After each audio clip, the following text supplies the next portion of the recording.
91 ಅಸಂಘಟಿತ ಕಾರ್ಮಿಕರ ವಲಯವನ್ನು ಸರ್ಕಾರ ಗುರುತು ಮಾಡಿದೆ. ಬೆಳಗಾವಿಯಲ್ಲಿ ಸ್ಮಾರ್ಟ್ ಕಾರ್ಡ್ ಇಂದು ವಿತರಣೆ ಮಾಡುತ್ತೇವೆ ಎಂದು ಕಾರ್ಮಿಕ ಇಲಾಖೆಯ ಸಚಿವ ಸಂತೋಷ್ ಲಾಡ್ ಹೇಳಿದರು. ಸೋಮವಾರ ಬೆಳಗಾವಿಯಲ್ಲಿ ಸುದ್ದಿಗಾರರೊಂದಿಗೆ ಮಾತನಾಡಿದ ಅವರು, ಹೊರ ಗುತ್ತಿಗೆ ಮೊದಲಿನಿಂದಲೂ ಇದೆ. ಅವರಿಗೆ ಎಲ್ಲಾ ರೀತಿಯ ಸೌಲಭ್ಯಗಳನ್ನು ನಾವು ನೀಡುತ್ತೇವೆ. ರಾಜ್ಯದಲ್ಲಿ 20 ಲಕ್ಷ ನಕಲಿ ಕಾರ್ಡ್ ಕಮ್ಮಿ ಮಾಡಿದ್ದೇವೆ. ಅಂಬೇಡ್ಕರ್ ಸೇವಾ ಕೇಂದ್ರ ಶೀಘ್ರದಲ್ಲೇ ಆರಂಭವಾಗಲಿದೆ ಎಂದರು.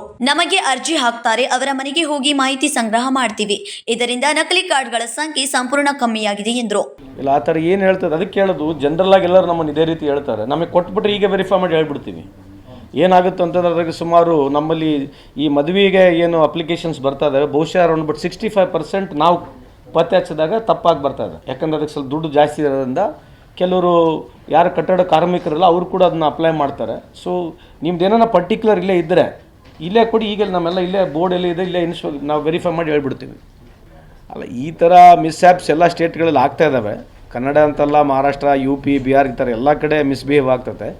ಅದಕ್ಕೆ ಲಾರ್ಜರ್ ಇಂಟ್ರೆಸ್ಟ್ಲಿಂದೆಲ್ಲ ಟ್ರೂ ಸ್ಪಿರಿಟ್ನ ನೋಡ್ಕೋಬೇಕು. ಬಟ್ ಈ ರೀತಿ ಆಗದಂತೆ ನಾವು ನಮ್ಮ ಕನ್ನಡಿಗರು ಇಡೀ ದೇಶದಲ್ಲಿ ಎಲ್ಲೇ ಈ ರೀತಿಯಾದ ಅವ್ರ ಮೇಲೆ ದೌರ್ಜನ್ಯಗಳಾದರೆ ಸರ್ಕಾರಗಳು ಇಮ್ಮೆಟ್ರಲ್ ಆಫ್ ಎನಿ ಪೊಲಿಟಿಕಲ್ ಪಾರ್ಟಿ ಯಾವುದೇ ಸರ್ಕಾರ ಇದೆ, ನಾವು ಅವರಿಗೆ ರಕ್ಷಣೆ ಮಾಡ್ತಕ್ಕಂಥದ್ದು, ಅವ್ರಿಗೇನು ಬೇಸಿಕ್ ಏನು ತೊಂದರೆ ಆಗುತ್ತೆ ಅದನ್ನು ನಾವು ಪತ್ತೆ ಹಚ್ಚಿ ನಾವು ಸರ್ಕಾರಗಳು ಕ್ರಮ ತಗೊಳ್ತಕ್ಕಂಥದ್ದು ನಾವು ಮಾಡ್ತೀವಿ.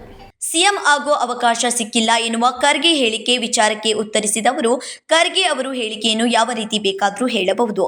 ಖರ್ಗೆ ಅವರು ಬೇರೆಯವರಿಗೆ ಉದಾಹರಣೆ ನೀಡಲು ಹೇಳಿದ್ದಾರೆ. ಎಂತಹ ಅವಕಾಶ ಮಿಸ್ ಆಗಿದ್ರೂ ನಾನು AICC ಅಧ್ಯಕ್ಷ ಅನ್ನೋ ಅರ್ಥದಲ್ಲಿ ಹೇಳಿದ್ದಾರೆ. ಸಿಎಂ ಆಗಲು ಖರ್ಗೆ ಅವರು ಅತ್ಯಂತ ಅರ್ಹ ವ್ಯಕ್ತಿ ಎಂದರು.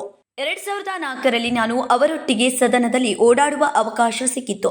ಖರ್ಗೆಯವರು ಅತ್ಯಂತ ಪ್ರಾಮಾಣಿಕ, ಶಿಸ್ತುಬದ್ಧ ಸಂಸದೀಯ ಪಟ. ಅವರು ದೇಶದ ಎಲ್ಲ ಹುದ್ದೆ ಅಲಂಕರಿಸಲು ಅರ್ಹ ವ್ಯಕ್ತಿ ಎಂದರು. ಜನಾರ್ದನ್ ರೆಡ್ಡಿ ಶ್ರೀರಾಮುಲು ಒಂದಾದ ವಿಚಾರಕ್ಕೆ ಉತ್ತರಿಸಿದ ಅವರು, ಅವರಿಬ್ಬರು ಬಹಳ ವರ್ಷಗಳ ಸ್ನೇಹಿತರು. ನನಗೂ ಇಬ್ಬರು ಒಳ್ಳೆಯ ಸ್ನೇಹಿತರು. ಅವರಿಬ್ಬರು ಒಂದಾಗಿದ್ದು ಒಳ್ಳೆಯದು. ಇಬ್ಬರಿಗೂ ಒಳ್ಳೆಯದಾಗಲಿ ಎಂದರು. Vinod Kolkar, KMM Kannada news, Belagavi.